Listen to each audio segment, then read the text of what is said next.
Cepat. Ya. Kalau macam imam baca Fatihah dalam solat, tu tajwid dia tak berapa betul. Sah tak solat? Kalau salah yang jelas tak boleh. Salah yang sedikit dimaafkan.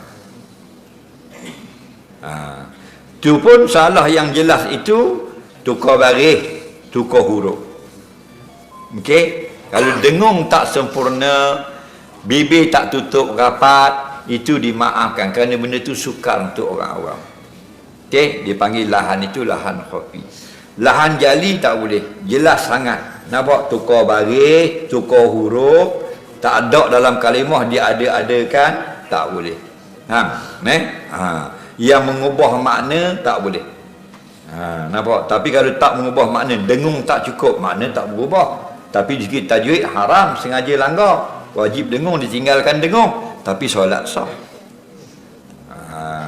Di segi fiqh, kalau solat sah tak apa. Tapi di segi tajwid, langgar hukum, haram, berdosa. Jadi ada bacaan salah yang berdosa tapi tak batal sembahyang. Ada bacaan salah yang berdosa dan batal sembahyang. Bila batal sembahyang? Mengubah makna. Okey? Jadi nak tahu kan imam itu betul atau salah, jangan dengan agak-agak.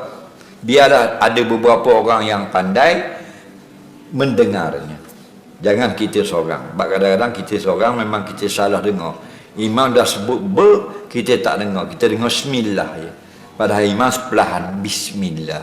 Dah ada ber, kita kata imam tu tak baca ber. Faham? Panggil 4-5 orang. Dan kadang-kadang kita tak berahi ke imam tu. Lambat selih. Faham lalu. Faham lagi kita tak kenal lama dah. Dia parti lain. Faham? Lagi soalan. Adik.